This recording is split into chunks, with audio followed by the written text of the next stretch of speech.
मैंने कुछ नहीं किया साहब। अरे साहब छोड़े प्लीज साहब, साहब छोड़े, उन्होंने कुछ नहीं किया साहब, साहब उन्होंने कुछ नहीं किया। मैंने देखा वो गोविंद कंपाउंडर उस लड़के के साथ था साहब, और वो लड़के का हाथ कसकर पकड़ा हुआ था, और वो लड़की उसको जबरदस्ती छुड़ाने की कोशिश कर रही थी। मैं सच कह रहा हूँ साहब, मैंने उस लड़की को बचाने की कोशिश की थी।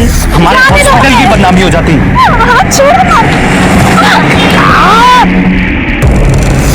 साहब वो क्या बात कर रहे थे वो मैं सुना नहीं ना साहब, मेरे कान में ईयरफोन लगा हुआ था। अच्छा, ये ईयरफोन लगा के ड्यूटी करता है तू? हाँ, कहानी तो बहुत अच्छी बनाई है तूने, लेकिन वो लड़की अब तक मरी नहीं है, और दुआ कर कि वो लड़की जिंदा रहे। कहीं अगर वो मर गई ना, तेरे सेहत के लिए अच्छा नहीं होगा, समझे? साहब मैं सच बोल रहा हूँ, मैंने कुछ नहीं किया साहब। देखो, तुमको घबराने की कोई जरूरत नहीं है, तुम बिल्कुल सेफ हो। तुम सिर्फ हमें अपने माता पिता के बारे में बता दो, ताकि हम उनको इन्फॉर्म कर दें। परेशान होंगे ना? देखो, हमने उस आदमी को अरेस्ट कर लिया है जो तुम्हारे साथ उस दिन छत पे था। उसका ये कहना है कि तुम छत से कूदने की कोशिश कर रही थी और वो तुम्हें बचा रहा था। क्या ये सच है? अच्छा, तुम चाहो तो सिर्फ हाँ और ना में जवाब दे सकती हो। क्या नाम है तुम्हारा? कहां से आई हो? इस हॉस्पिटल में क्यों आई तुम? आखिर कौन थी ये लड़की और क्या हो रहा था उसके साथ? क्या कोई उसकी हत्या करने की कोशिश कर रहा था, या फिर वो खुदकुशी करना चाहती थी? पुलिस उन घटनाओं को देख रही थी जो उनके सामने हुई थी, और उन्हीं घटनाओं से जुड़े लोगों से पूछताछ की जा रही थी। आपके हॉस्पिटल की छत से एक लड़की नीचे गिर जाती है, लेकिन यहाँ पर किसी को नहीं मालूम कि लड़की कहाँ से आई, कौन है। कोई सुसाइड करने हॉस्पिटल नहीं आता। या तो वो लड़की यहाँ किसी रिश्तेदार से मिलने आई थी या फिर किसी डॉक्टर से। लेकिन सवाल ये उठता है कि वो लड़की और आपका कंपाउंडर गोविंद छत पर कैसे गए? दाने, इस हॉस्पिटल में जितने भी पेशेंट है सबको उस लड़की की फोटो दिखाओ, किसी न किसी को कुछ मालूम होगा। Okay sir.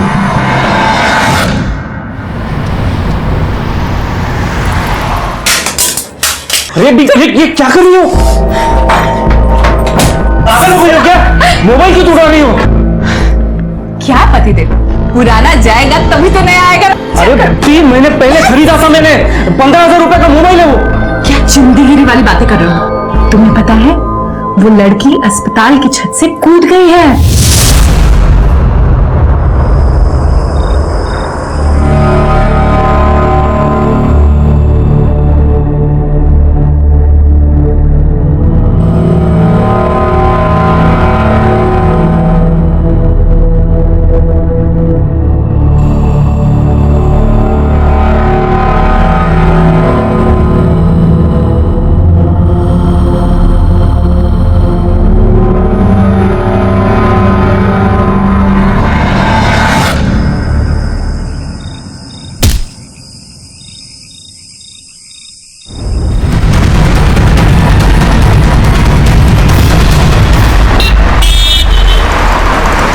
सर ये देखिए, ये प्लास्टर के निशान और ये व्हील चेयर। ये प्लास्टर के निशान यहाँ से टेरेस तक गए हैं। कहीं ऐसा नहीं कि वो लड़की इस व्हील चेयर पर बैठकर खुद यहाँ पर आई और खुद को घसीटते हुए वो टेरेस पर गई और वहां से छलांग लगाकर उसने सुसाइड करने की कोशिश की? नहीं राने, ऐसा नहीं है। हो सकता है किसी ने ये निशान जानबूझ के बनाए हों ताकि उनको ये लगे कि हमें ये लगे, पुलिस को ये लगे कि वो लड़की अपने आप चल के गई है टेरेस पे, उसके बाद में वहां से उसने जंप मार दिया, वो सुसाइड किया। लेकिन ऐसा है नहीं हकीकत में। Quite possible sir. उस लड़की के पैर में प्लास्टर है, अपने आप वो छत पे नहीं जा सकती। कोई जबरदस्ती यहाँ पर आया, हॉस्पिटल में आया, उसको खींचता हुआ छत पे लेके गया और वहां से उसको धक्का दे दिया। और ये सारी चीजें आपकी मौजूदगी में हुई।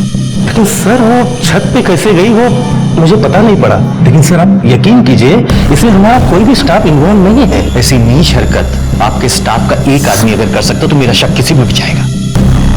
याद रखिएगा। राणे चला।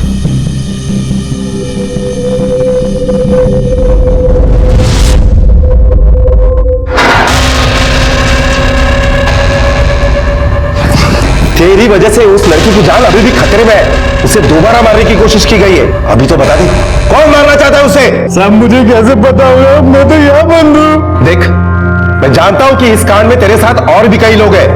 अगर तू तेरी भलाई चाहता ना, बता दे उन लोग के नाम।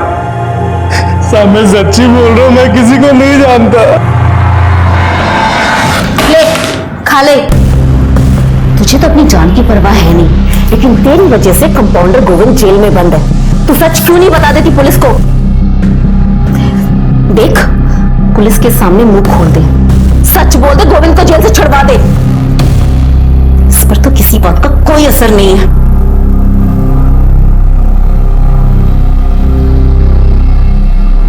लड़की की पहचान अब तक पेशेंट नंबर 1087 बनी हुई थी और लड़की की चुप्पी ने इस केस को बेहद मुश्किल बना दिया था। पुलिस की सारी जांच पेशेंट नंबर 1087 और हॉस्पिटल से जुड़े लोगों के बीच में घूम रही थी, लेकिन कहीं और एक क्राइम और हुआ था। और उसका इस लड़की से क्या संबंध था, अब तक इसकी पुलिस को कोई खबर नहीं थी।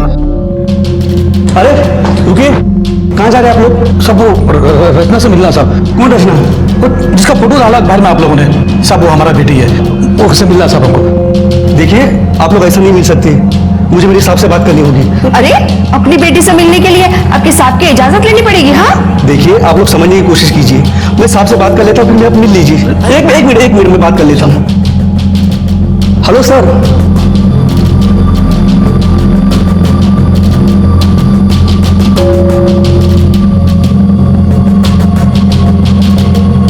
बेटी,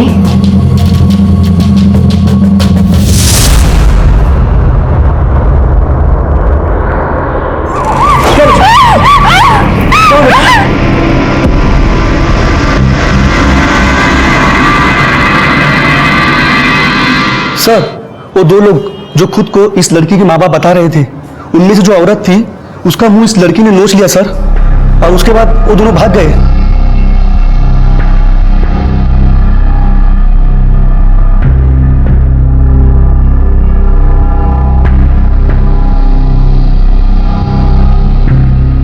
रचना, बेटा आपका नाम रचना है ना? बोलिए बेटा, आपका नाम रचना है? अच्छा एक बात बताइए, जो दो लोग आपसे मिलने आए थे अभी, कौन है वो? अगर माँ बाप हैं तो फिर आपने उनका मुंह क्यों नोचा? बोलो रचना, मैं तुमसे सवाल कर रहा हूं एक।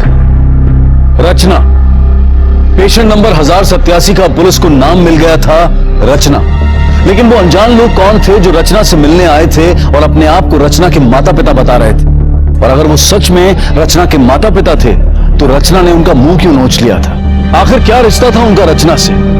जाहिर था कि रचना के दिल में उनके लिए बेहद नफरत थी, लेकिन इस नफरत की वजह क्या थी?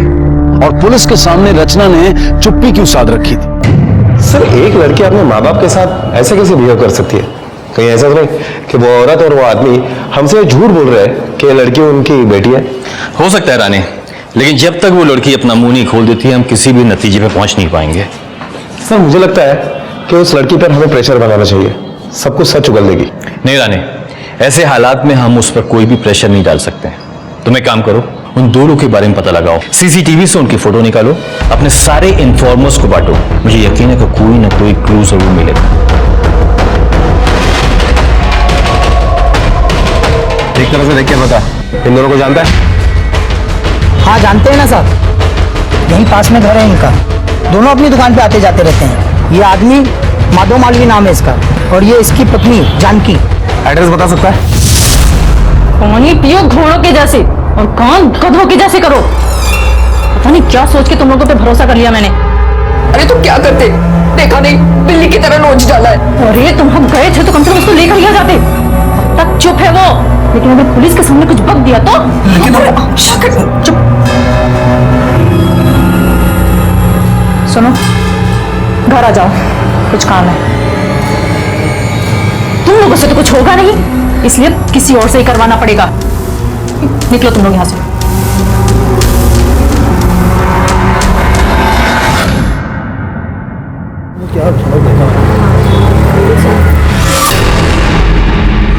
भाई साहब हम लोग गलत आ गए हैं, आप लेफ्ट ले लो, आगे से लेफ्ट।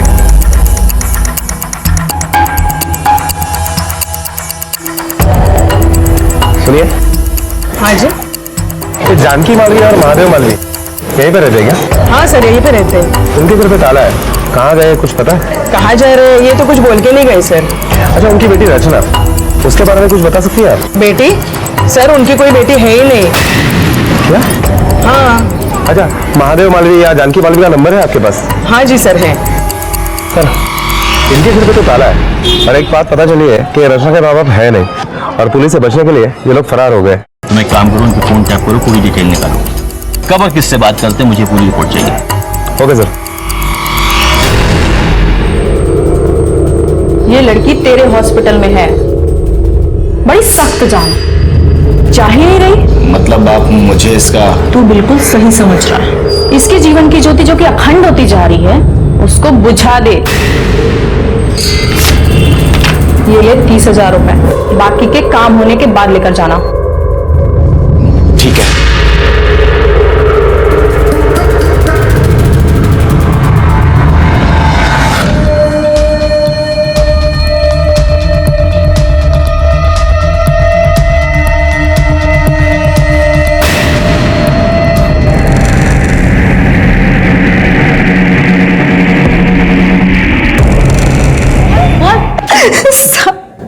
मैंने कुछ नहीं किया। देखो, तुम्हें रंगे हाथ पकड़ा गया है। क्यों मारना चाहती थी उस लड़की को?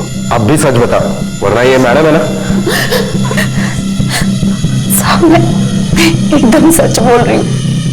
मैं उसे सिर्फ वहां डराने गई थी। उसकी वजह से कंपाउंडर गोविंद जेल में है, उसकी बीवी प्रेग्नेंट है और देखभाल करने वाला कोई नहीं साहब। मुझसे उसका दुख नहीं देखा जा रहा था बस। क्यों? तेरा यार है गोविंद? बगैर कोई कहानी बताए सिर्फ ये बता दे कि तुम दोनों ने मिलकर रचना को मारने की कोशिश क्यों की? सर, उसको कौन मारना चाहेगा जो खुद अपनी मौत की भीख मांग रहा हो? जब मैंने उसकी जुबान काटने की धमकी दी तो वो मुझसे कहने लगी कि मेरा गला ही काट दो। वो तो खुद दिल करके मर रही है साहब। मैं उसे क्या मारूंगी? बड़े से बड़ा बहादुर भी अपने सामने मौत को देखकर एक पल के लिए डर जाता है, लेकिन रचना शायद जिंदगी से इतनी नफरत करती थी कि वो हर हाल में मौत चाहती थी। आखिर ऐसा क्या हुआ था रचना के साथ? देखो रचना, मैं जानता हूं कि तुम एक बहुत बड़ी मुसीबत में हो। बेटा, कोई है जो तुम्हें मारना चाहता, तुम्हारी जान खतरे में है, लेकिन वो जो भी है वो सामने नहीं आता। उसने किसी और को हायर किया तुम्हें मारने के लिए। अच्छा, एक बात बताओ, वो नर्स वीना जो थी, इसने तुम्हें वाकई मारने की कोशिश की या सिर्फ तुम्हें डरा रही थी? बोलो, मैं तुमसे एक सवाल कर रहा हूं। देखो बेटा, मैं चाहता हूं कि तुम्हारी लाइफ जो है वो नॉर्मल हो जाए, तुम वापस अपने गांव जाओ, अपने माँ बाप के पास एक अच्छी जिंदगी बिताओ। लेकिन तब तक पुलिस तुम्हारी मदद नहीं कर पाई जब तक तुम जवाब नहीं दोगे, कुछ बोलोगे नहीं। तुम्हें पुलिस के साथ में कोऑपरेट करना ही पड़ेगा।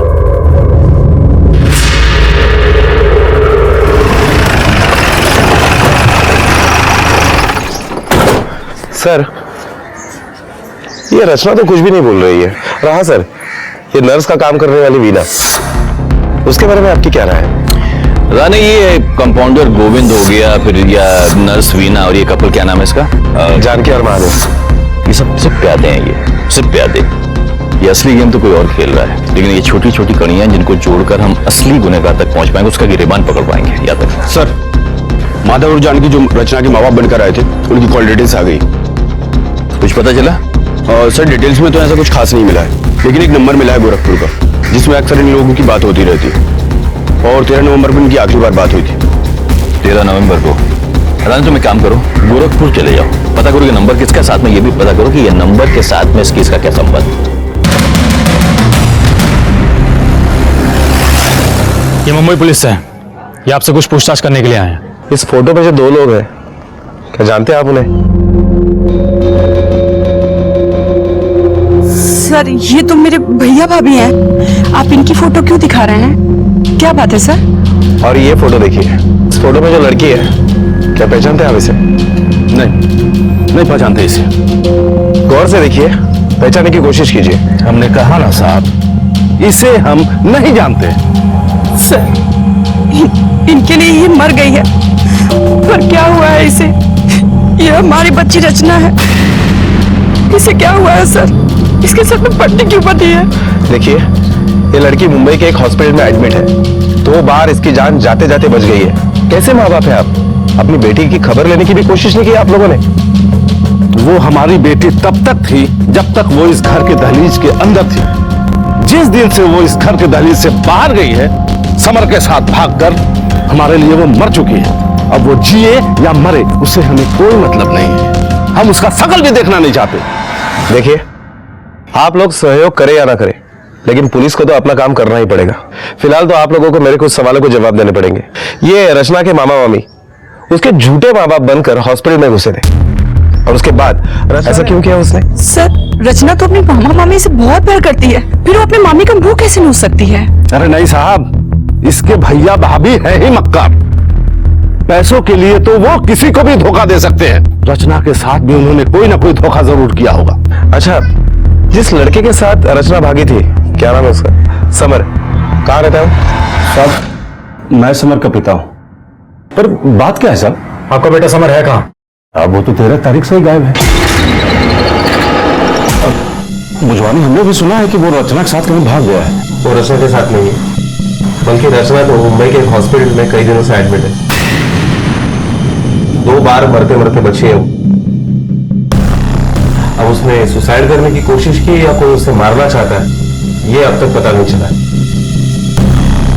100% जान लेने की कोशिश की होगी इसने।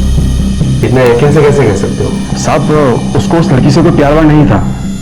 उसका मतलब पूरा हुआ और छोड़कर चला गया होगा, और बेचारी लड़की सदमा झेल नहीं पाई, इसलिए जान लेने की कोशिश की होगी इसने। तुम अपने भाई के बारे में ऐसे कैसे बोल सकते हो?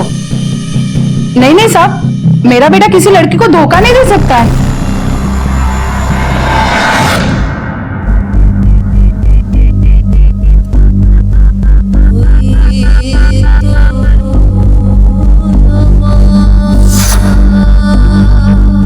ये रचना हो गई हमारी सगाई, और अब हम कहीं भाग कर शादी कर लेते हैं, क्योंकि मैं जानता हूँ हमारे माता पिता कभी नहीं मानेंगे हमारी शादी को।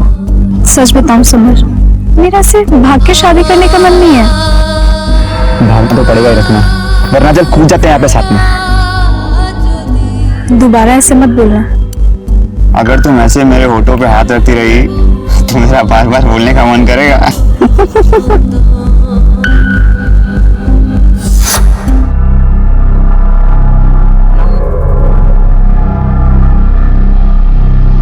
तुम्हारे बारे में सब कुछ पता चल चुका है हमें। नाम रचना मालवी, तुम्हारे माता पिता का नाम श्याम मालवी और नंदिनी मालवी। देखो, सब कुछ जानते हैं हम तुम्हारे बारे में। अपने माँ बाप के खिलाफ एक समर नाम के लड़के के साथ में तुम भाग के आई थी। उस लड़के ने तुमको धोखा दिया, तुमसे झूठ बोला, तुमको छोड़ के चला गया, और उसके गम में तुमने अपनी जान देने की कोशिश की। क्यों? एक धोखेबाज के लिए क्यों अपनी जान देना चाहती हो तुम? हम समर के लिए जान देना चाहते हैं।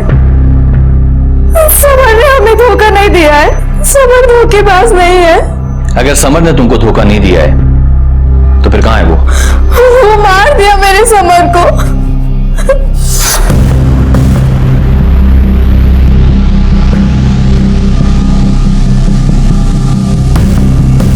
भाई साहब, आपके फोन से कॉल कर सकते हो?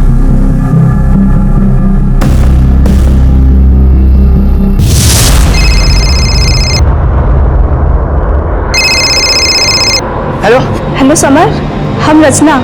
हाँ रचना, कहाँ हो तुम? अरे तुम्हारे मामा मामी ने हमें धोखा दिया है। किसने मारा? तुम्हारे मामा मामी ने तुम्हें धोखा क्यों दिया? देखो बेटा, तुम्हें सब कुछ बताना पड़ेगा पुलिस को। तुम चाहती हो ना कि समर के कातिल को सजा मिले, तुम्हें कोऑपरेट करना पुलिस के साथ में, सब कुछ बताना पड़ेगा।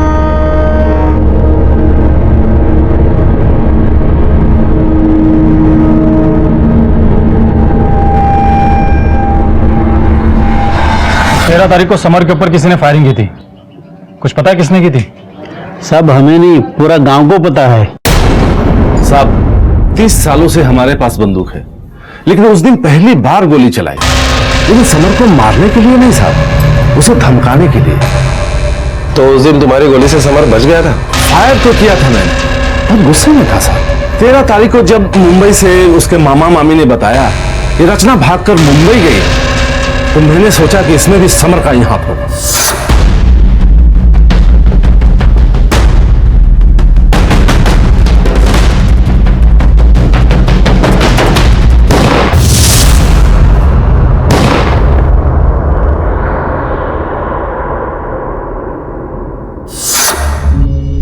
पर वो बच गया साहब। अगर समर जिंदा है तो फिर वो है कहाँ? ये तो पता नहीं साहब। ठीक है सिंह साहब चलिए। सर, चश्मदीद लोगों से पूछताछ करने पर पता चला है कि रचना के पिताजी सच कह रहे थे। 13 तारीख को रचना के पिताजी ने गोली तो चलाई थी, लेकिन सिर्फ समर को डराने के लिए। इसका मतलब है 13 तारीख को समर जिंदा था और ठीक 13 तारीख को ही समर अपने घर से सारा सामान लेकर गांव छोड़कर चला गया था। इस रचना की चुप्पी के पीछे एक बहुत गहरी साजिश है। हो सकता है समर के साथ मिलकर ये बहुत बड़ा गेम प्लान कर रही है। अब ऐसा लगता है कि वीना और गोविंद वाकई उसकी जान बचाना चाहते थे। लेकिन सर, कुछ सवाल अभी भी ऐसे हैं जिनके जवाब नहीं मिल पा रहे। जैसे रचना हॉस्पिटल क्यों आई? रचना के साथ उसके मामा मम्मी ने ऐसा क्या बुरा किया है कि उसके मामा मम्मी अभी भी फरार है? और ये लड़का समर अगर अभी भी जिंदा है तो आखिर है कहाँ? रानी, तुम एक काम करो, गोरखपुर पुलिस को इन्फॉर्म करो, किसी भी हाल में समर को ढूंढ निकाले। रचना ने चुप्पी साध रखी है। एक बार ये लड़का हमारे हाथ लग गया ना और हमने इस पर जोर डाला तो जरूर सच उगल देगा। Okay sir.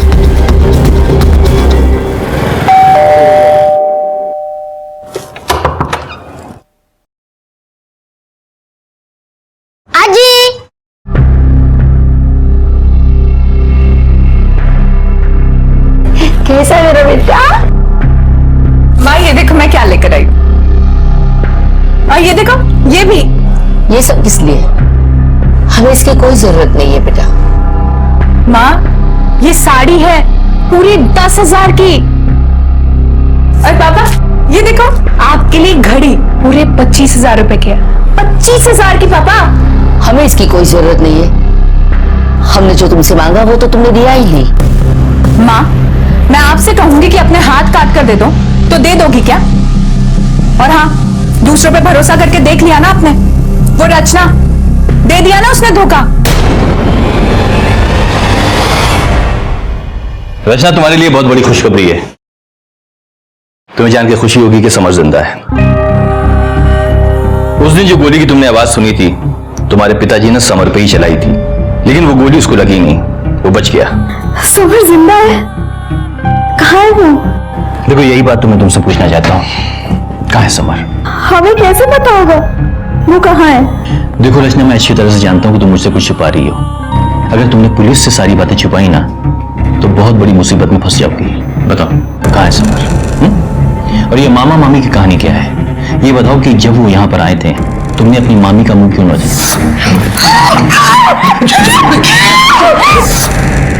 समर सच में जिंदा है ना?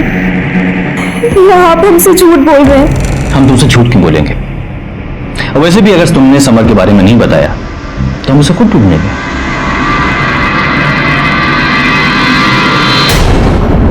रचना के लिए जिंदगी का दूसरा नाम समर था। जब उसे इस बात का एहसास हुआ कि समर की हत्या की जा चुकी है तब उसके लिए भी जीने की कोई वजह नहीं बची थी।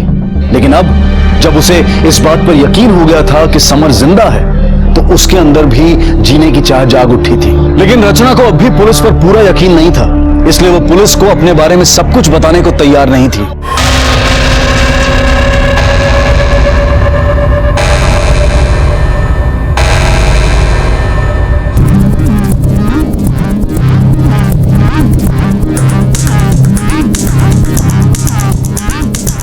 इस लड़के को देखा यहाँ आसपास में? साहब, ये तो वही लड़का है।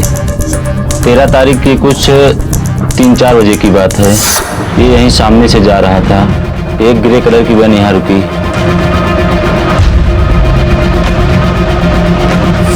तो जब ये सब तुम्हारी आंखों के सामने हुआ तो तुमने पुलिस में शिकायत क्यों नहीं की? साहब डर गए थे। अभी आपने पूछा तो बता दिया।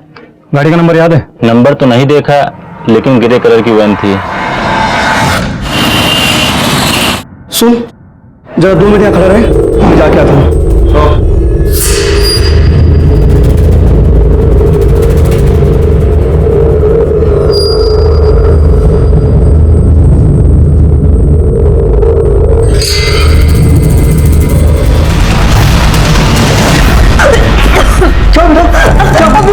कभी हमने हमारे किसी ने जान लेने की कोशिश किया। कौन था वो? यहाँ का बहुत पहले भी देखा है उसे।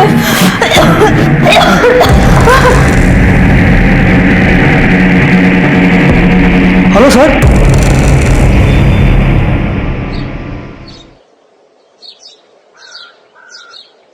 सकती है जिसका फोटो आपने हमें भेजा था। डॉक्टर साहब,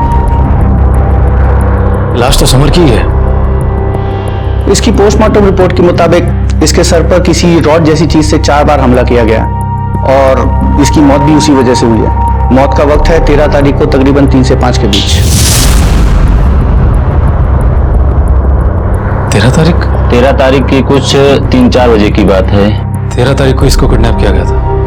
मिश्रा, मुंबई पुलिस को खबर कर दो और इसके घर वालों को भी बता दो ताकि वो इसका अंतिम संस्कार कर सके। Yes sir.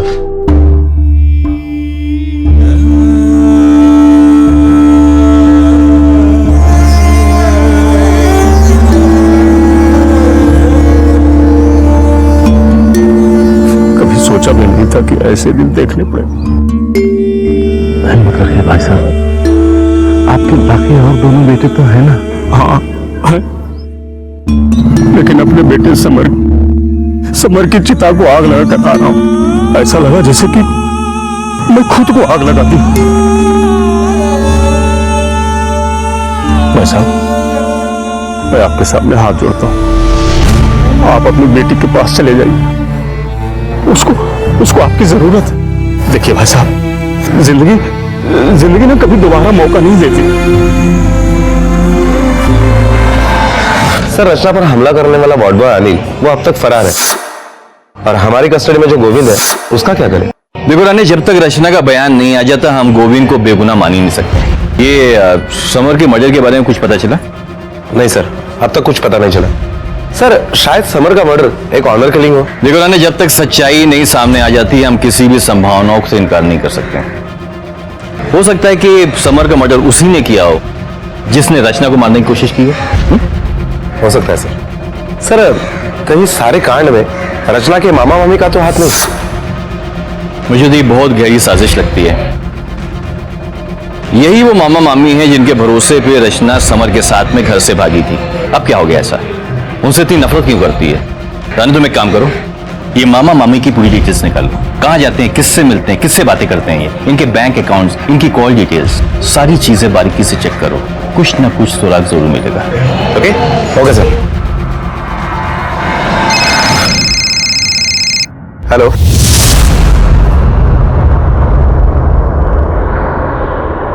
ऐसे क्या हो गया कि जैसे तुम लोग यहां पर पहुंचे रचना यहां से गायब हो गई? नहीं साहब, पर जब हम लोग यहाँ पहुंचे तो रचना बहुत खुश नजर आ रही थी, हंस हंस कर अच्छे से बात कर रही थी साहब। हम लोगों ने आपस में बैठ के गिले शिकवे भी दूर कर लिए थे। लेकिन जब हम लोगों ने उसे समर के मर्डर के बारे में बताया, वो एकदम बदहवास सी हो गई थी साहब। हम लोगों ने उसके मन को शांत करने के लिए बाहर वाले मंदिर के पास में लेकर गए। अरे रचना किधर है? अरे रचना कहाँ गई? रचना रचना सर, मेरी रचना पता नहीं कहाँ चली गई सर। एक बात मुझे समझ में नहीं आती कि माँ बाप का प्यार एकदम से कैसे उमड़ आया। अचानक आप लोग मुंबई आ गए और आप दोनों के आते ही रचना यहाँ से गायब हो गई। सर, आप एक माँ की ममता पे शक कर रहे हैं? क्यों ना करें, मैंने पहले भी कई माओं को देखा है ममता का गला घोटते हुए। अगर रचना के गायब होने में तुम दोनों का हाथ हुआ तो मुझसे बुरा कोई नहीं होगा, याद रखना। चला। क्यों रखा हमें यहाँ पे? जाना है, जाने दो हमें।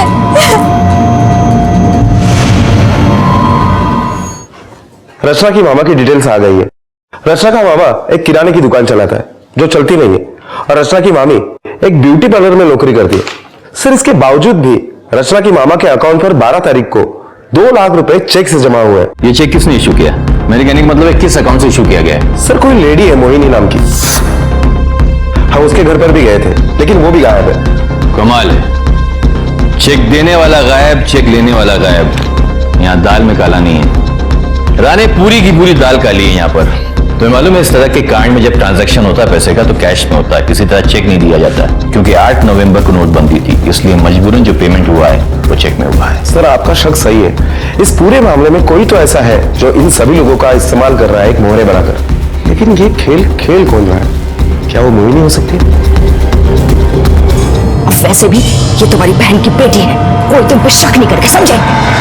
गोविंद, इस फोटो पे जो औरत है उसको ठीक तरह से देख और याद करने की कोशिश कर कि इस औरत को कहीं देखा है तुम्हें?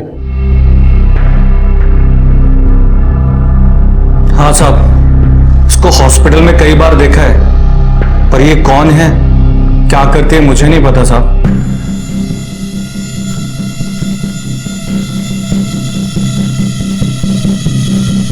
सर ये देखिए, 13 तारीख को मोहिनी हॉस्पिटल में तो आई थी, रिसेप्शन पर भी गई और उसके बाद वो इस कपल के पास गई। उसके साथ ये कपल कौन है? रानी, तुम एक काम करो, हॉस्पिटल से डिटेल निकालो, इस कपल के बारे में पता करो और ये भी पता करो कि ये कपल मोहिनी के साथ में हॉस्पिटल क्यों गया था।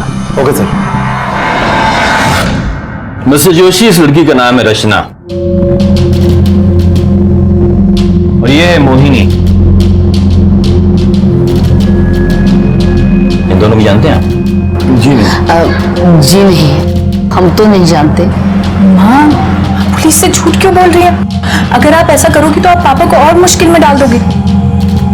वैसे भी पापा की दोनों किडनीज फेल है और ऐसे में अगर उन्हें जेल जाना पड़ा तो कैसे रहेंगे वहां पे? हाँ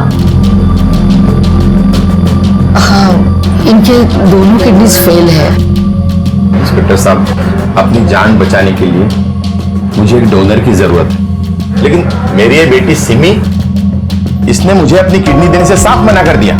मेरी किडनी है, मेरी मर्जी है, नहीं देना मुझे। अच्छा, तो तुझे सिर्फ मेरी प्रॉपर्टी चाहिए? हाँ? एक मिनट, आपके आपसी झगड़े जो है वो बाद में निपटाइएगा।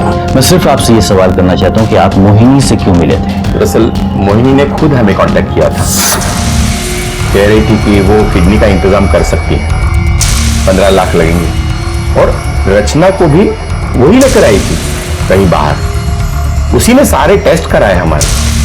13 तारीख को वही हमें यहाँ से हॉस्पिटल ले गई थी ऑपरेशन के लिए, लेकिन बाद में हमें पता चला कि जो लड़की मुझे किडनी देने वाली थी वो हॉस्पिटल के छत से कूद गई थी। हो सकता है कि रचना के मामा मम्मी ने रचना के किडनी के लिए मोहिनी से डील किया हो, और हो सकता है कि रचना के गायब होने में मोहिनी का जरूर हाथ है और उसके मामा मामी का इन्वॉल्वमेंट। उसके माँ बाप के साथ में सख्ती से पूछताछ करो, मुझे शक है कि मामा मामी के साथ में उनका भी इन्वॉल्वमेंट है। Okay sir. हेलो,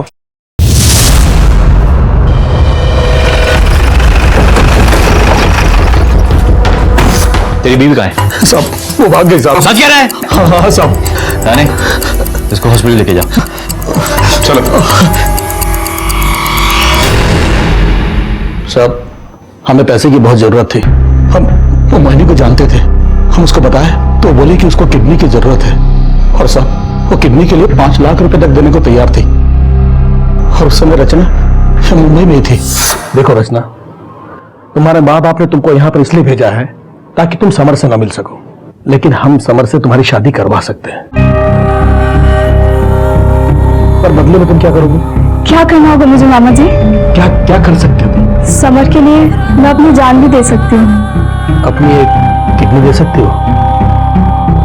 सर, रचना बहुत भोली है, वो हमारी बात मान गई और फिर मोहिनी ने उसके सारे टेस्ट करवाए और 13 तारीख को उसको अस्पताल में बुलाया किडनी ट्रांसप्लांट के लिए। लेकिन साहब फिर फोन पर रचना ने गोली की आवाज सुनी और साथ में समर की चीख भी सुनी। उसको लगा कि समर को किसी ने मार दिया। फिर साहब वो अस्पताल की छत पर गई और वहां से कूद गई। वो तो बच गया, लेकिन बाद में किसी ने उसका मर्डर कर दिया। सच सच बता, तू भी उस मर्डर में शामिल था? नहीं सर, नहीं। फिर कौन था? हमको नहीं पता सर। तूने ही रचना को मंदिर से गायब कराया था? हाँ साहब, रचना को मैंने और मेरी पत्नी जानकी ने गायब किया था सर। देखो रचना, ये बात तो क्लियर है कि हॉस्पिटल की छत से पहली बार तुम खुद से कूदी थी। अब सिर्फ हम ये जानना चाहते हैं कि दूसरी बार तुम खुद से कूदी या फिर कोई? हाँ सर, पहली बार भी मैं खुद से ही कूदी थी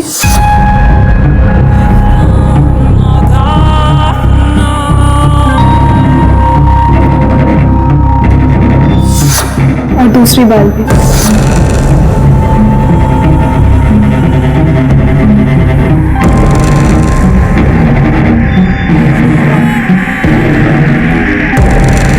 ना कंपाउंडर गोविंद ने मुझे मारने की कोशिश की, ना नर्स वीना ने।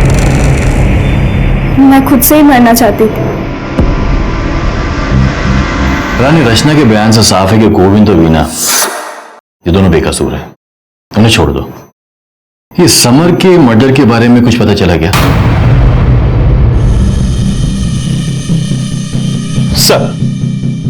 सर गोरखपुर में 174 ग्रे कलर की वैन है, जिनमें से 111 टूरिस्ट व्हीकल में चलती है। 13 तारीख को वैसी एक ग्रे कलर की वैन गांव के 2 लड़कों ने किराए पे ली थी सिटी ट्रैवल्स वाले से। कौन थे वो दोनों? सर वो दोनों समर के बड़े भाई थे।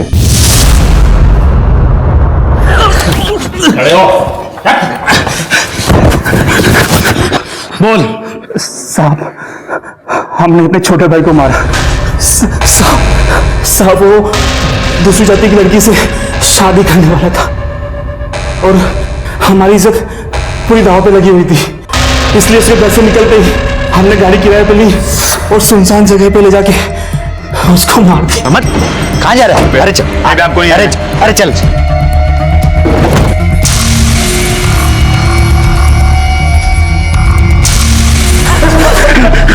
सिर्फ इतनी सी बात के लिए तुमने अपने भाई को मार डाला।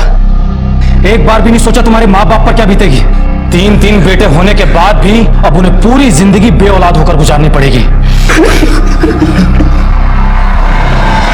समर के दोनों भाई पुलिस की हिरासत में हैं और उन पर समर के मर्डर का केस चल रहा है। रचना की मामी जानकी और किडनी रैकेट चलाने वाली मोहिनी यादव दोनों अब भी फरार हैं और पुलिस उनकी तलाश में जुटी हुई है। लेकिन यह तय है कि आज नहीं तो कल दोनों पकड़े ही जाएंगे, जबकि रचना के मामा और किडनी रैकेट से जुड़े सभी लोगों पर केस चल रहा है। लेकिन आज के दौर में इंसानी रिश्तों को यह क्या होता जा रहा है? क्या नफरत, अहम और स्वार्थ इतने ताकतवर हो गए हैं कि उसके सामने खून के रिश्ते भी कमजोर बन गए हैं? लेकिन यह सोचने की जरूरत है कि रिश्ते, परिवार, समाज ये सब जिंदगी को और बेहतर बनाने के लिए बनाए गए थे, ना कि जिंदगी और इच्छाओं का दमन करने के लिए। शायद आज के समय में यह जरूरत है कि हम फिर से अपने मूल्यों का आकलन करें। देखते हैं हमारे आज के एपिसोड की दूसरी कहानी।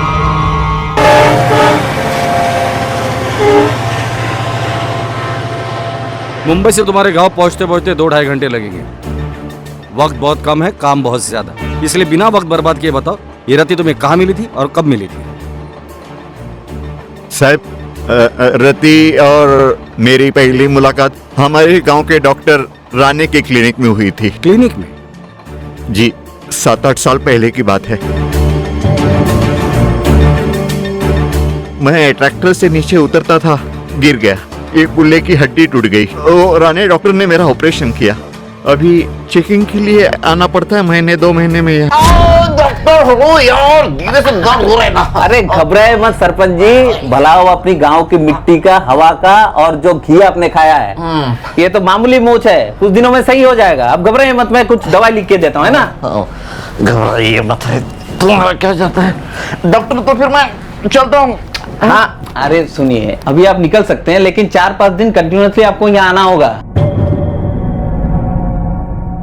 सिकाई और मालिश के लिए, और कुछ एक्सरसाइज भी बता दूंगा, वो करते रहना। रति जी, ये जरा दवाई निकाल के देना डिस्पेंसरी से, और इनकी सिकाई और मालिश कराती रहना, है ना? और कुछ एक्सरसाइज भी बता दूंगा, वो भी कराती रहना, है ना? जा।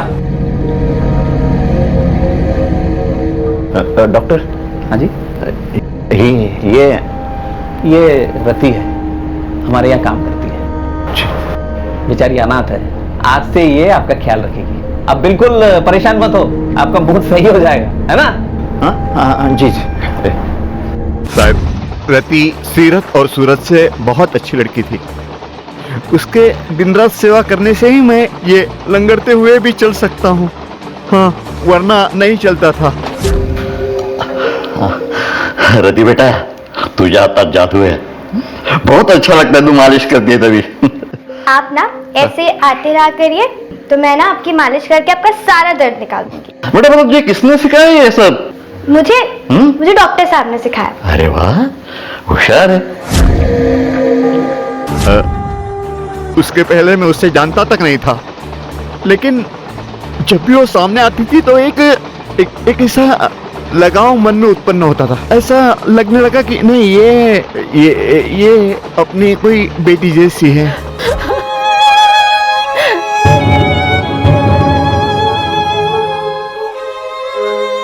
बेचारी इस रति का क्या होगा? अब कौन संभालेगा इस बेचारी को? हम संभालेंगे इसको, चलो रे। अरे चलो बिगाड़ा इस बच्ची ने तुम्हारा? बिगाड़ना नहीं है, इसको संवारने के लिए लेके जा रहा हूँ। अरे भाई कौन हो आप लोग, कहाँ से आए हो? कौन हो तुम? क्यों बीच में बोल रहे है? कौन लगता है इसका? भाई है? बाप है? कौन है तू इसका? घर ले जाकर अपनी बीवी से क्या कहेगा? बहन है? रखेल है? सरपंच होने का इतना फायदा मत उठाओ। लगती क्या है ये तुम्हारी? बेटी है वो मेरी। याद रखना, मेरे घर के बहू बेटी पर नजर भी डाली ना, तेरा हुक्का पानी बंद कर दूंगा। चल निकल, चल चल चल। साला भाजा पोरीला रख। हे बा, घबरो नको, रो मत। ये बाप तेरा जिंदा है बेटा, बात तो मैं हूं ना। ये है मेरा छोटा सा घर। यहाँ तुझे बिल्कुल अरे नहीं दादा, मैं अरे मैंने बोला छोड़।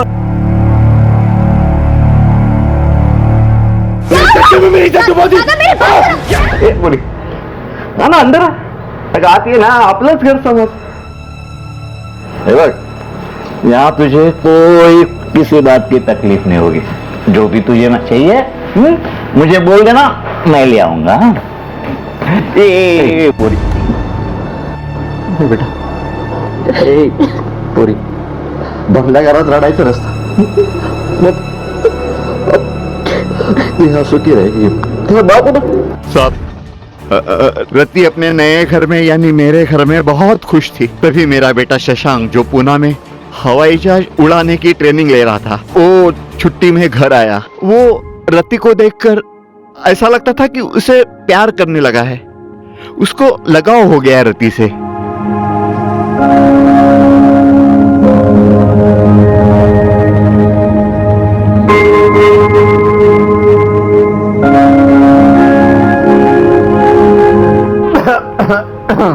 अरे बाबा, आप कब आए? मैं तेरा जो ध्यान लग रहा था ना उधर, तभी आया। शशा, अपना घर कैसा एकदम स्वच्छा टॉप टिप सुंदर लग रहा है ना? तेरी आई लगती थी वैसा? बहुत अच्छा, बहुत अच्छा ना। लेकिन बेटा, ये बहुत अच्छा 4 दिन की चांदनी और अंधेरी रात, बस। कुठे अंधेरा है बाबा? कुठेच नाही, तू जा, आम्ही बोलतोय। क्यों बाबा? देख, रति बड़ी हो चुकी, उसके लिए रिश्ते आने लगे हैं, कभी ना कभी उसकी शादी करनी ही पड़ेगी, और फिर वो किसी और के घर की लक्ष्मी बन जाएगी। यहाँ फिर वही अंधेरा, वही खाली खोखलापन। शशा, ये घर का अंधेरा तू दूर कर सकता है। कैसे बाबा? देख, अगर रति तुझे पसंद है तो मैं तुम दोनों की शादी करवा दूंगा। हाँ? ठीक है, अगर आप कह रहे हैं और इस घर को वापस घर बनाना है तो कर लेता हूँ। क्या बोला? हाँ, कर लेता हूँ। शशांक के फ्लाइंग कोर्स को पूरा होने में 2 महीने थे, इसलिए मैंने सोचा कि शादी धूमधाम से नहीं करूंगा, क्योंकि उसका असर उसके पढ़ाई पर पड़ सकता था। फिर मैंने दोनों को भगवान के सामने खड़ा किया और माला डलवा दी, और घर में ही शादी कर दी उन दोनों की। सोचा था शशांक की नौकरी लग जाएगी तो पूरे गांव को न्योता दूंगा, लेकिन इंसान के सब सपने कहाँ पूरे होते हैं साहब। घर में खुशियों की बजाय मातम ने पैर फैलाने शुरू कर दिए साहब। ये तुम्हारे ऊपर बहुत अच्छी लगेगी। ये तो हो गया मेरा गिफ्ट, तुम्हारा गिफ्ट। मासा गिफ्ट का है? जैसे आज तुम बहुत खूबसूरत लग रही हो। चलो मेरा गिफ्ट दो।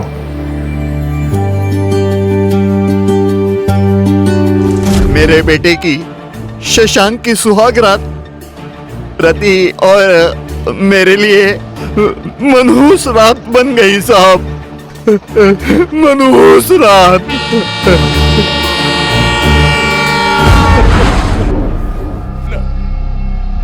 जवाब कर दो। अरे नहीं दादा, मैं अरे मैंने बोला छोड़।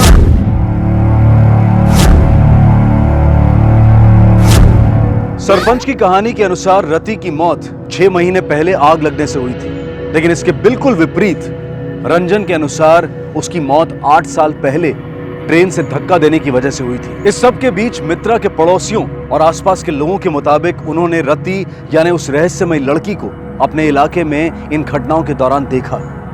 तो आखिर सच क्या था? क्या रति सचमुच जिंदा है? अगर हां तो वो इस वक्त कहां है?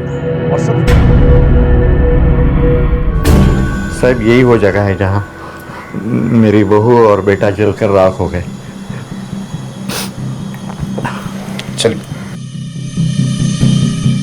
सरपंच जी, आपके बहू और बेटे के बारे में सुनकर बहुत दुख हुआ, पर एक बात समझ में नहीं आई।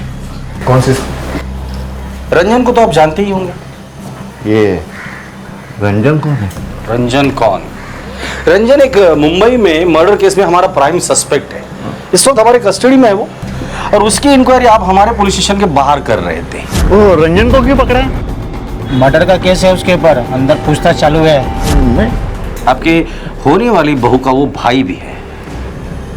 कुछ याद आया? नहीं। कोई बात नहीं, पुलिस स्टेशन चलते, वहां सब याद आ जाएगा। गाड़ी में बिठाओ इनको। लेकिन साहब मैं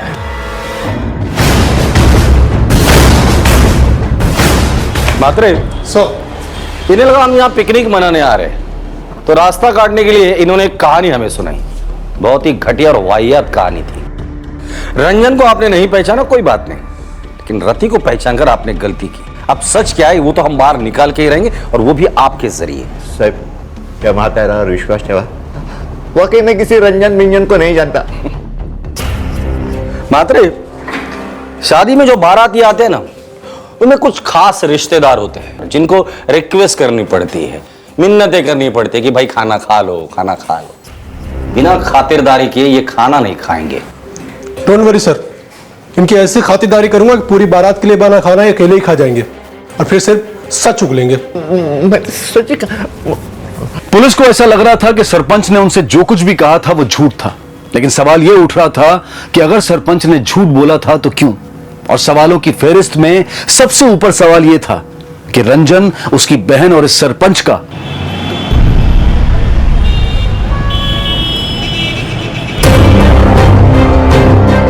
गाड़ी रोको ना सर, जाना है। क्या हुआ? मुझे बाथरूम जाना है। अभी चुपचाप बैठो, कोर्ट में पेशी के बाद कर लेना सब। सर मेरे हाथ में नहीं है सर, कंट्रोल नहीं हो रहा, इमरजेंसी है, जाना है। गाड़ी रोको अभी। शिंदे तुम साथ में जाओ।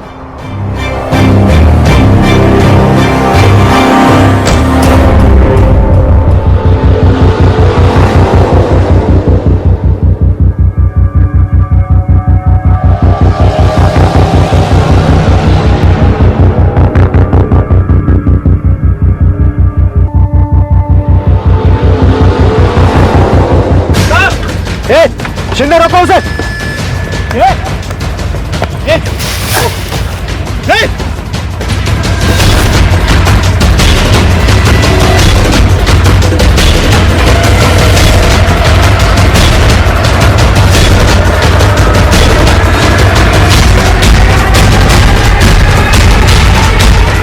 तुम इस तरफ देखो, मैं इधर देखता हूं।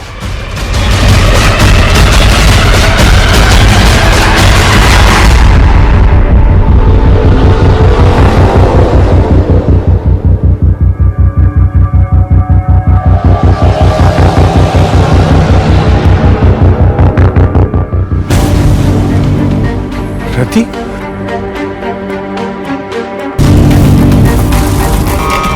सर, रंजन हमारे हाथ से भाग निकला। क्या बॉम्बे ड्यूटी कर रहे थे या सो रहे थे तुम? उसकी फोटो हर पुलिस स्टेशन में सर्कुलेट कर दो। 24 घंटे के अंदर रंजन मुझे मेरे कस्टडी में चाहिए। Okay sir.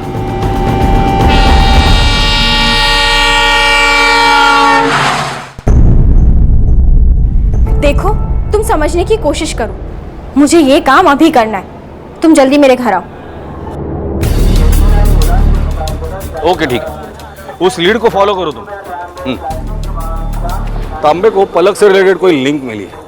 ये लो प्रॉपर्टी के पेपर्स, अच्छे से चेक कर लो और जल्द से जल्द मेरे अकाउंट में पैसे ट्रांसफर कर दो, मुझे बहुत ज़रूरत है। अभी एडवांस दे देता हूँ।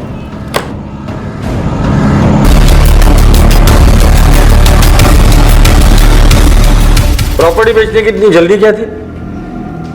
क्योंकि सर मुझे वो घर मनहूस लगने लगा था, इसलिए मैंने सोचा कि यहाँ की सारी प्रॉपर्टी बेचकर मैं कहीं और शिफ्ट हो जाऊं। कहा रंजन के साथ? नहीं सर, मेरा उससे कोई कांटेक्ट नहीं है और ना ही कोई रिश्ता है। जिससे तुम इतना टूट कर प्यार करती थी, अपनी बहन से झगड़ा करती थी, उसके लिए इतनी नफरत? तुम्हें कैसे पता? सर अगर ऐसा नहीं है तो वो आपकी कस्टडी से क्यों भागा? वो भागा या तुमने उसके भागने में मदद की? दरअसल उसकी चली हुई हर चाल तुम्हारी चाल थी। तुमने मित्रा और अपने बाबा को मारा, सारी प्रॉपर्टी अपने नाम करवा ली, अब बेच कर यहां से भागने की तैयारी कर रही थी और पूरे मामले को भूतिया शक्ल देने की कोशिश की है।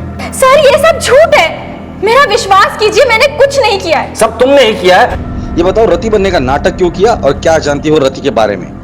मुझे फांसी चढ़ा दीजिए, लेकिन भगवान के लिए मुझे टॉर्चर मत कीजिए। सर मैंने अपने बाबा और मेरी बहन को नहीं मारा, मैं सच कह रही हूँ। मैं किसी रति के बारे में भी नहीं जानती हूँ। हत्या का यह मामला जुर्म की एक ऐसी माला बन गया था जिसमें हत्या, धोखा, शारीरिक शोषण और न जाने कितने ही गुनाह मिल गए थे। और इस कहानी में रंजन की बहन रति एक ऐसा किरदार बनकर सामने आई थी जो सबसे ज्यादा रहस्यमय थी। और जुर्म की इस माला को तोड़ने के लिए और इससे जुड़े सवालों के जवाब पाने के लिए यह जरूरी हो गया था कि सबसे पहले रति की कहानी को सामने लाया जाए। मैंने पाप किया है, मैंने बहुत बड़ा पाप किया, मैंने पाप किया है, माफ कर दो, माफ कर दो मुझे, माफ कर दो, माफ कर दो, माफ कर दो, माफ कर दो, माफ कर दो, माफ कर दो मुझे, पाप किया मैंने पाप किया, माफ कर दो। सर हमारे पास जितने भी प्राइम सस्पेक्ट्स हैं और ना ही उनके खिलाफ शक को छोड़कर कोई सबूत है हमारे पास। मुझे लगता है इस केस से जुड़ी कोई ना कोई कड़ी है जो हमसे छूट रही है। इस केस को पहले से स्टडी करते हैं। हमारे सामने ऐसे हालात पैदा किए जाते हैं जिससे हमें यह लगे कि ये दोनों मर्डर्स किसी आत्मा ने किए हैं। इस केस के 3 प्राइम सस्पेक्ट हैं। एक रंजन जो हमारी कस्टडी से भागा है, दूसरा मित्रा का पति प्रशांत, और तीसरा मित्रा की बहन पलक। इस पलक का रंजन के साथ अफेयर, इसीलिए पलक और मित्रा के बीच झगड़ा हुआ था। प्रशांत और पलक तो हमारी कस्टडी में है, पर हमारे पास कोई भी सबूत नहीं जिससे हम यह साबित कर सके ये दोनों मर्डर्स इन्होंने किए हैं। तब रंजन हमें बताता है कि उसने अपनी बहन, हम उस केस की इन्वेस्टिगेशन कर रहे थे, तब एंट्री होती है सरपंच की, जो हमें यह बताता है कि रंजन की बहन रति 8 साल पहले नहीं मरी थी, बल्कि 6 महीने पहले जलकर मरी। हमें बार बार यह बताने की कोशिश की जा रही है कि यह सब कुछ किसी आत्मा ने किया हुआ है, जबकि आत्मा पर हम लोग विश्वास करते भी नहीं और करेंगे भी नहीं।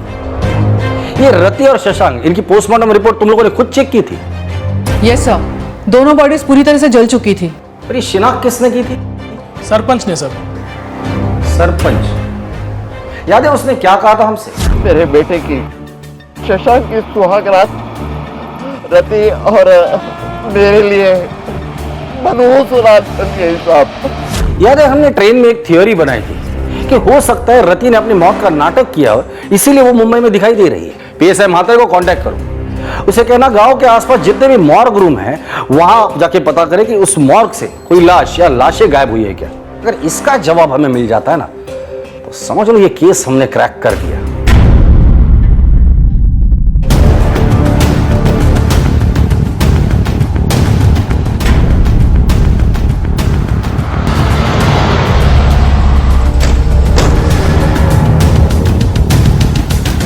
इस केस को देखिए, आप में से किसी ने इसको देखा है?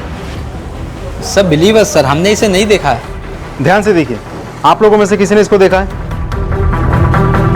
लड़की को तो नहीं सर, लेकिन एक और लड़की को उस अंकल के साथ देखा था। किसकी बात कर रहे हो तुम? उसी बूढ़े अंकल के, जिसे 1-2 बार वो लड़की लेकर आया करती थी। लड़की की शक्ल याद है? नहीं सर, शक्ल तो ठीक से याद नहीं है। जिस गाड़ी से वो लोग आए थे, गाड़ी का नंबर याद है? नहीं सर। सीसीटीवी कैमरास तो होंगे? हाँ सर, सीसीटीवी लगाओ। फुटेज दिखाइए। आइए सर, मैं आपको दिखाता हूँ। चलिए, पॉज कीजिए।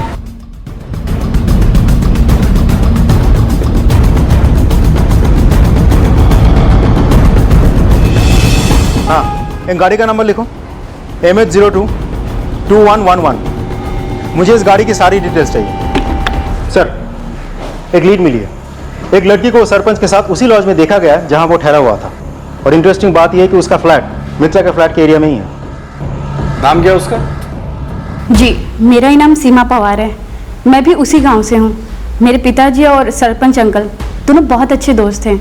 वो जब यहाँ पे ट्रीटमेंट करवाने के लिए आए थे तो मैंने ही उनकी हेल्प की थी, क्योंकि इससे पहले वो मुंबई कभी नहीं आए थे। स्केच को देखिए, आप जानती हैं इस लड़की को? जी सर, मैंने इसे देखा है। उस दिन उनके साथ ये भी थी। आपसे कुछ पूछताछ करना। अरे कितनी बार पूछताछ करना है, जब देखो पूछताछ करना है। मैंने पहले भी आपसे यही कहता और अब भी वही कह रहा हूं, रति मेरी होने वाली बहू थी जो अब मर चुकी है। सरपंच जी, ये तांबे है ना, इसे झूठ बोलने वाले लोग बिल्कुल पसंद नहीं है और उम्र का लिहाज वो बिल्कुल नहीं करता, बड़ी बेरहमी से मारता है। आपका रिमांड मेरा बयान बदल सकती है या नहीं, कोशिश तो करो।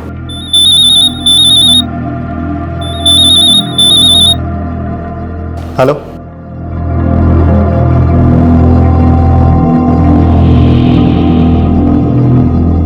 सरपंच ये खुशखबरी है आपके लिए।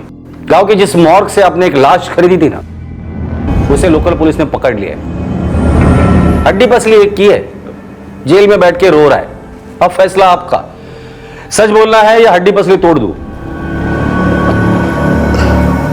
साहब, रति को खुश रखने के लिए उसे मैं अपने घर ले आया, लेकिन मुझे क्या पता था कि मेरा बेटा इंसान नहीं, राक्षस है।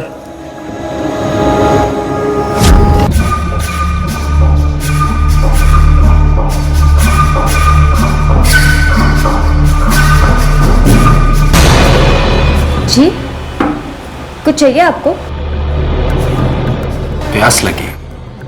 ठीक है, मैं पानी लेकर आती हूँ। पानी की नहीं, तेरी प्यास लगी। तू मिल जाएगी तो मेरी प्यास भी बुझ जाएगी। छोड़ो मुझे, छोड़ो मेरा हाथ, छोड़ो, छोड़िए। मेरी प्यास बुझा दे, उसके बाद छोड़ दूंगा। शशांक, बाबा, और मुझे माफ कर दीजिए। माफी? इसको माफी नहीं, तुझे इसका प्रायश्चित करना होगा। इसके साथ शादी करनी होगी तुझे।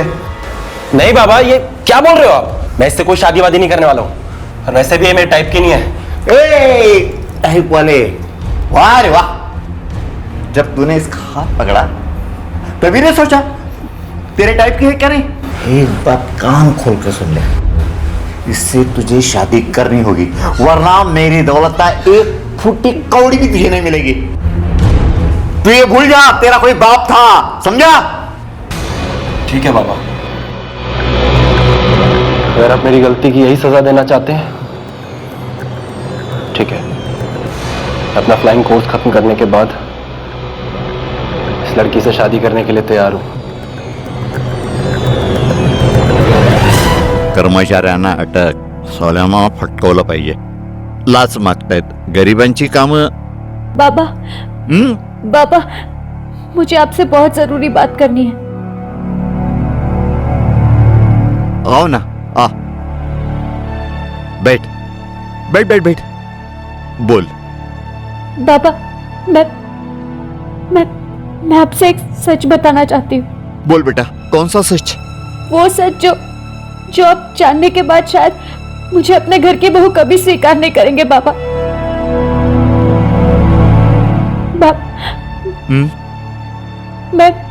मैं जब छोटी थी तो मैंने बहुत दुख सहे बाबा, मुझ पर बहुत अत्याचार हुआ है।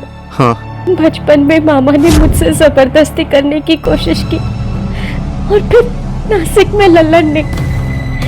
यहाँ जब मैं आपसे मिली तो उम्मीद की एक किरण दिखाई दी, लेकिन जिस डॉक्टर ने मुझे बचाया था वही। जैसे तूने सरपंच जी की सेवा और इलाज किया है ना, वैसे मैं चाहता हूँ कि तू मेरी भी सेवा और इलाज कर। डॉक्टर साहब, लेकिन उन्हें तो चोट लगी थी ना, आपको तो कहीं भी चोट नहीं लगी है। चोट? क्या किया आपने? आज से मैं तेरा मरीज और तू मेरी डॉक्टर। सेवा में कोई कमी नहीं आनी चाहिए, समझ? सुनिए, खोलिए, ऐसा पाप मत कीजिए, वो बच्चे हैं। हाँ, वही दवाई लेते रहना। मेरी बात तो कभी सुनते नहीं। एक कितनी बार समझाया तुम्हें? लो, भुगतो। बेटा है ये। क्या बक रही है? सच कह रही हूँ। चल हट, चल मेरे साथ, चल नहीं, चल मेरे साथ। जा रही हूँ। सुनो सुमंदा, चाय पिला दे जल्दी। रति, चाय लाना।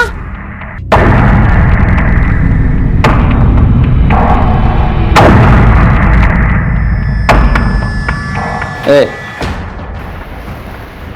रात में तो बड़ी गर्म हो रही थी, सुबह होते दिमाग सही हो गया, ऐसे ही रहकर ऐश करेगी।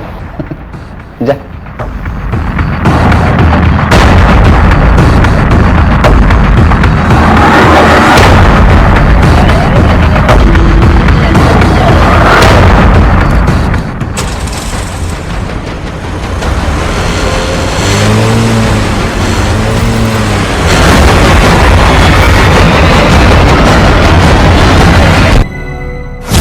बाबा, अब बताइए, क्या इतना सब कुछ होने के बाद अभी भी आप मुझे अपने घर की बहू स्वीकार करेंगे? मेरी एक बात ध्यान देकर सुन, ये बात तुझे किसी को भी बोलनी नहीं है, शशांक को भी नहीं। नहीं पापा, जो हुआ सो भूल गया। और तेरी कसम खा के मैं कहता हूँ, शशांक की शादी मैं तेरे से ही करूंगा। बेटा तुम मेरे घर की बहू बनेगी। साहब, मैंने वही किया जो मुझे ठीक लगा, लेकिन कुछ भी हो, इस सब में मैंने अपने एकुलता एक बेटा खो दिया साहब। वो कैसे? साहब, बदकिस्मती दुर्दैव आमचं। शशांक ने हम दोनों की बातें सुन ली थी।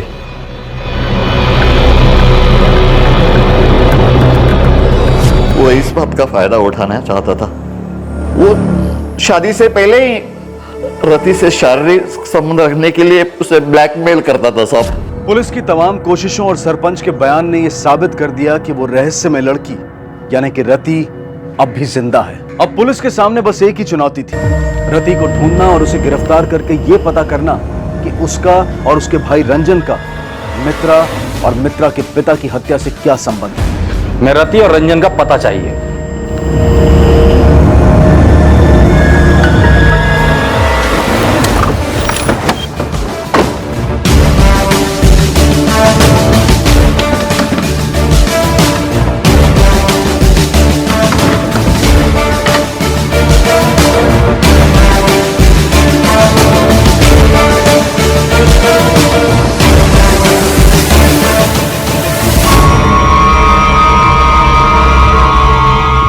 अब तक बहुत कहानियां सुनाई तुम लोगों ने, अब कहानी नहीं सुनूंगा, सिर्फ सच सुनना है। ए, चल शुरू हो जा, बोल। हम दोनों भाई बहन एक दूसरे से बहुत प्यार करते थे। हम दोनों सारी जिंदगी हंसी खुशी गुजार रहे थे सर, लेकिन हमारे मामा ने आकर सब कुछ गड़बड़ कर दिया। उस रात मामा को रति ने नहीं, मैंने मारा था। उसके कमरे में मैंने आग लगाई थी। डॉक्टर साहब को मैंने मारा था। अब सोचती हूँ तो लगता है कि बहुत पहले मार देना चाहिए था। चाय में क्या मिलाया था? सेहत। इस दवाई का पता मुझे डॉक्टर साहब से ही चला था। शशांक को क्यों मारा? शशांक को मैंने नहीं मारा था साहब, वो तो अपनी मौत खुद मरा था, मुझसे जबरदस्ती कर रहा था। तुम मुंबई कैसे पहुंची? शशांक के मरने के बाद मेरे पास कोई चारा नहीं था। ये मुर्गी बिना कुछ करे दुख पे दुख भोगे जा रही थी। सब वो केयर टेकर को बहुत मैंने दारू पिलाई, कुछ पैसे दिए और लाश खरीद ली। लाश को घर ले आया और शशांक के साथ फिर से जला दिया। और मैंने गाँव वालों से कह दिया कि आग में शशांक और मेरी बहू जल के हो गए साहब। सरपंच काका ने मेरा मुंबई में रहने का इंतजाम करवा लिया था। तब एक दिन अखबार में मैंने मित्रा के किए कारनामों पर एक लेख पढ़ा था, उसमें दादा की फोटो भी छपी थी। दादा, दादा, मैं जिंदा हूँ दादा। दादा, मैं आ रही हूँ आपके पास। दादा ने कहा था कि मित्रा उनसे उनकी मरी हुई बहन यानी कि मुझसे बातें करवाती थी। मैं ये सोचकर दंग रह गई थी साहब कि मेरे जिंदा होते हुए वो मेरी आत्मा से दादा को कैसे बात करवा सकती है। तब मैंने दादा से मिलने का फैसला किया और मैं मुंबई आ गई सरपंच काका के साथ। वैसे भी सरपंच काका को मुंबई अपने इलाज के लिए आना ही था। यहाँ पर हम आए और सीमा से मिले। इत्तेफाक से सीमा का घर मित्रा के घर के पास ही था। मुझे जैसे ही मौका मिला मैं दादा से मिलने चली गई।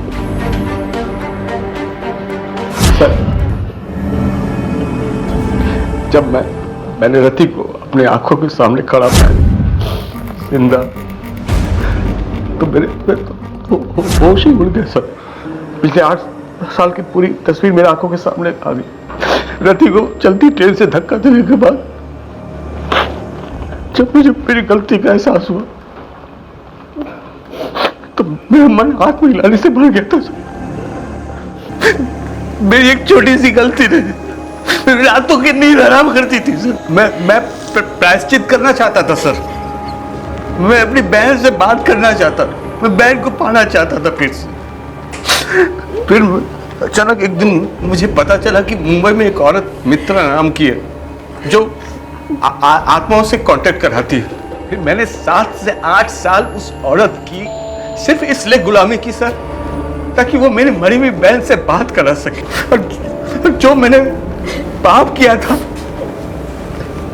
उसकी मैं माफी मांग सकूं मेरी बहन से।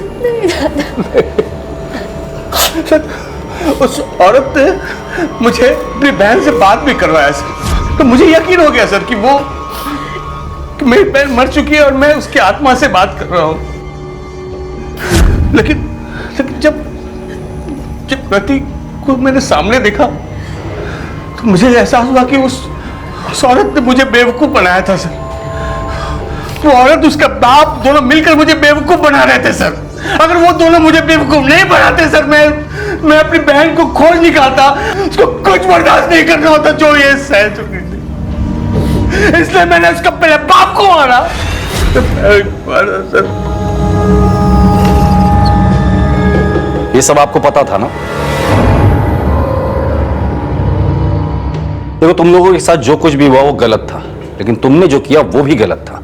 लेकिन कानून हाथ में लेने के बजाय तुम अगर पुलिस के पास आते तो पुलिस तुम लोगों की जरूर मदद करती। और अगर तुम पुलिस के पास जाते तो बाकी की जिंदगी तुम अपने बहन के साथ हंसी खुशी गुजार सकते थे। वो अपनी जिंदगी जेल के सलाखों के पीछे बिताना। मुझे माफ कर, मुझे माफ कर दे रति।